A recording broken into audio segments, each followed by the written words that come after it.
vittima, il discorso del sacrificio. È veramente per me una cosa cioè, strana, no? Perché noi, ecco, se poteva dire in poche parole perché l'ha interessata così tanto il discorso del sacrificio. Perché ecco, il discorso, la foresta, la città, quest'unione è un sacrificio. Perché i testi vedici parlano solamente di questo.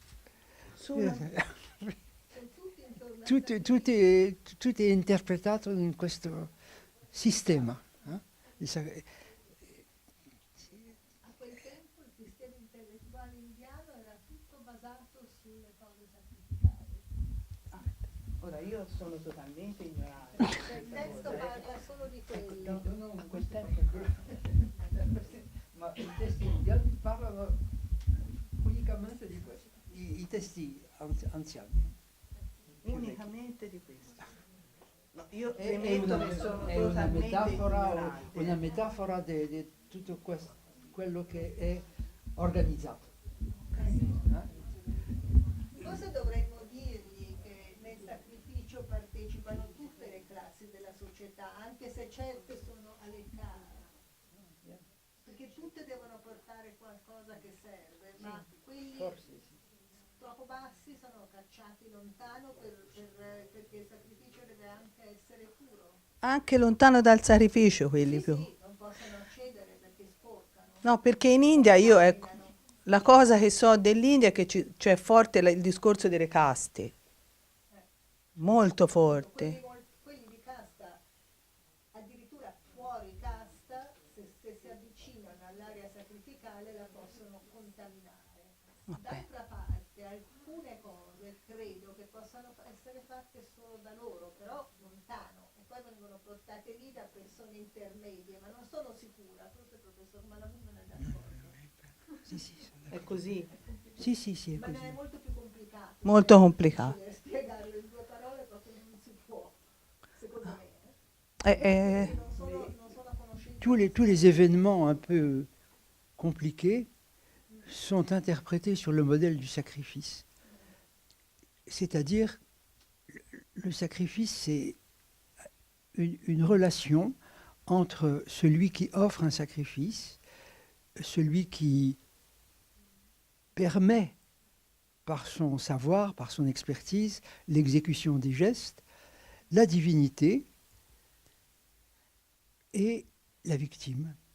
Et tout est interprété, enfin tout, beaucoup de circonstances de la vie sont interprétées de cette manière. Par exemple, le mariage.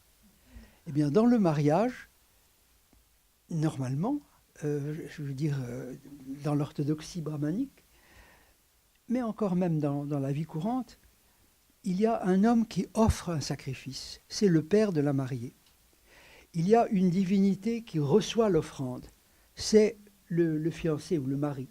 Et puis il y a une victime qui est offerte et qui est la fille que l'on donne et qui est... bon, ça ne veut pas dire du tout que la fille est tuée, mais simplement que la relation qui s'établit dans le sacrifice entre celui qui offre, la chose que l'on offre et le destinataire, eh bien, sert de modèle à un très grand nombre d'actes organisés de la vie sociale. C'est comme ça que l'on pense. Ça ne veut pas du tout dire qu'on est cruel, que l'on veut, qu'on aime le sang, pas du tout. C'est simplement une manière de distribuer les rôles. De distribuer les rôles dans les relations sociali. Però qui bisogna tradurre, perché, cioè in modo semplice.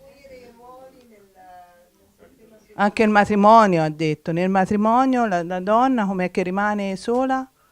O l'uomo? È la vittima, ok. Vabbè, poi leggeremo. Complicata. Sì, grazie. Sì, è troppo lungo. Ecco, io il mio quadro...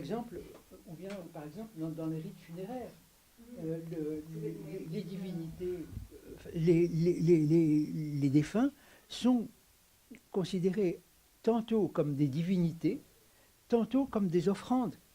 Et celui qui célèbre les funérailles, par exemple, est considéré comme une espèce de sacrifiant, de quelqu'un qui offre un sacrifice. Ben, je veux dire que l'organisation sacrificielle est une espèce de grille, de grille d'interprétation.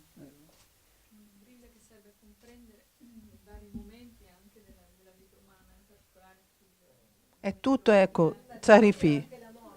Tutto, anche la morte. La divinità oppure l'offerto, perché poi la persona che lo celebra Ah. è come se fosse un sacrificante di un sacrificio, mentre invece semplicemente aiuta l'uomo morto a essere bruciato e dopo un tempo lunghissimo a diventare un dio.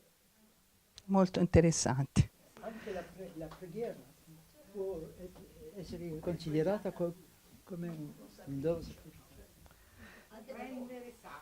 Rendere sacrificio. Ecco, io a proposito del mio quadro le confesso che non l'ho fatto in occasione della sua, cioè avevo già questo quadro che rappresenta un mio progetto che è Effetto Chopin, basato sull'opera 28, e quello lì è l'ultima parte di una sequenza del preludio dei preludi, il preludio numero 15, intitolato, da me intitolata, l'ultima parte, Cieli Nuovi.